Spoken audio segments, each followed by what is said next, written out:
right? All that he is doing, right? All that he is doing is consuming. He is consumptive. Whereas the excellent man is creative. So you have a creative nature as opposed to a consumptive nature, right? A nature that is strictly, in the strictest sense, concerned with how much can I get for myself, as opposed to a nature which is concerned with how much can I do for my fellow human beings, for others, right? As we said prior, this idea of the distinction between effort and inertia is also one of altruism versus egoism.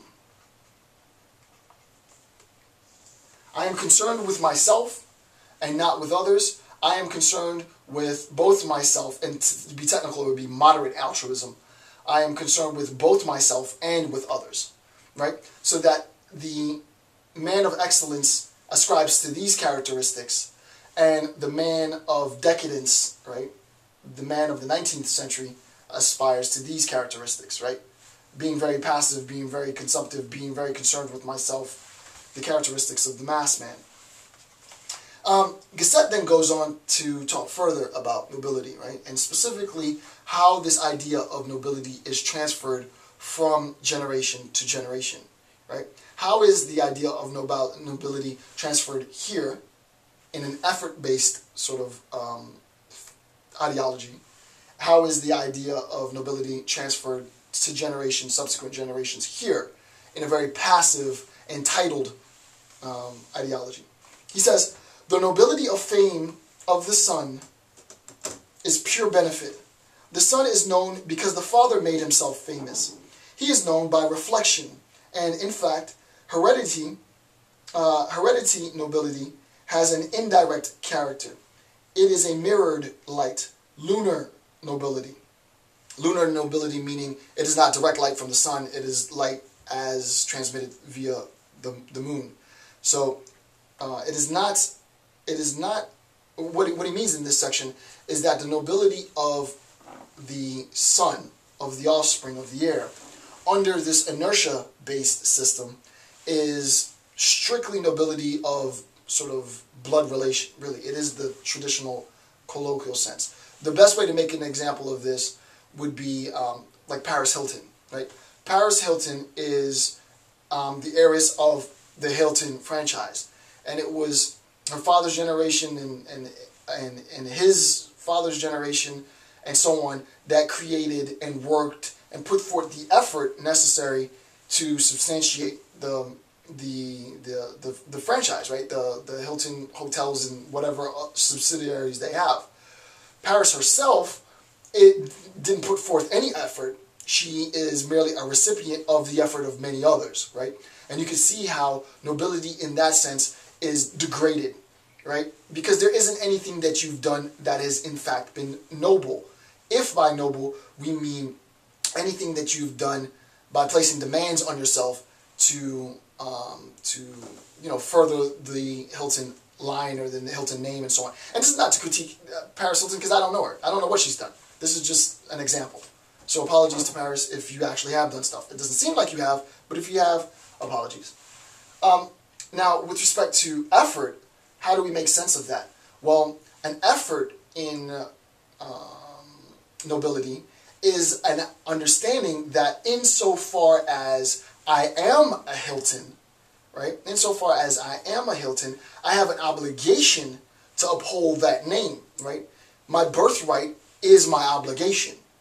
So that when my father passes and my mother passes and the enterprise, the wealth, the corporation is now mine, not only is the enterprise, the wealth, the corporation mine, the obligation is also mine. Not only are all the benefits mine, but the duty to uphold that is also mine, so that I can't shrug that. That is, under Gasset's account of heredity, how nobility, heredity is properly passed, right?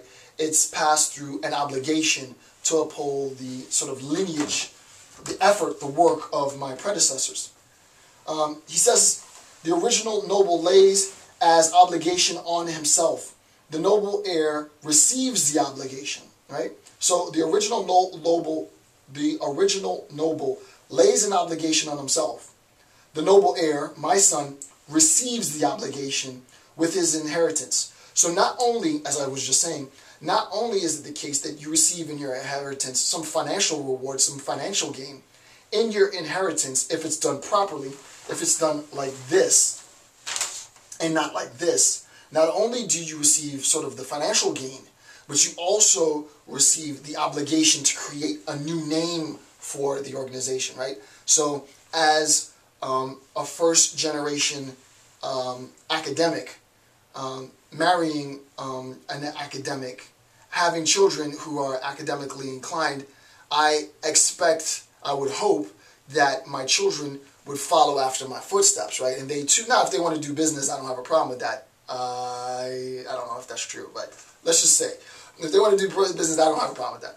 But I would hope that they would follow after my footsteps, and they too would accept the obligation of higher education. It's a huge obligation, it's a huge burden, but business is a huge burden as well, right? So that's what Gasset means. The original noble lays an obligation on himself.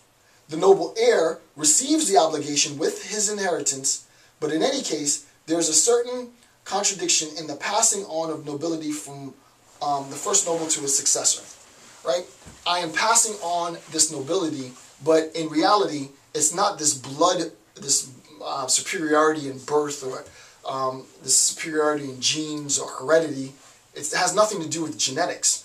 What it has to do with, according to Gasset, is nobility is transferred in a transference of obligation. Once my lineage recognizes the obligation that is their birthright, that is their inheritance, and once they accept that obligation, they've appealed to something outside of themselves. They've willfully limited themselves. And here's the key point, they've humbled themselves to something greater than themselves.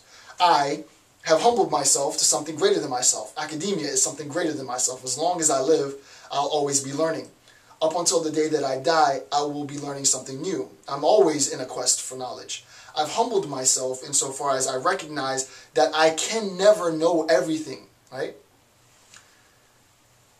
My lineage, my descendants, my children, my offspring need to humble themselves and make that recognition. So that the key characteristic of the distinction between the masses of today and the masses of before, between the excellent man and the mass man, is that the excellent man is a humble man. The mass man is inherently an arrogant. Right? He's inherently an arrogant man. So that arrogance is in direct opposition to this notion of humility. And you can see why the humble man would be altruistic. It makes sense to see why the humble man would be altruistic. It makes sense to see why the arrogant man would be egotistic. Right? So the relationship between humility and nobility seems to be very attenuated, right? Seems to be very tenuous, seems to be very slight. There doesn't seem to be a direct relationship between being humble on the one hand and having that humility, and also recognizing the nobility of an individual, right? How do we make the relationship between humility and nobility? Because you don't think of nobles as being humble. Well, if you're thinking of nobles in the traditional sense, right, as being blood rights and heredity rights and rights of privilege, well, yeah, there really is no association. If you understand and you define and qualify nobility in terms of a willingness to accept responsibility, a willingness to obligate oneself to something higher than oneself, then you also recognize that where there is nobility, there is, by definition, humility. You don't go around bragging about how smart you are. You don't go around bragging about how rich you are. You don't go around bragging about how much stuff you have, right? You don't go around bragging at all.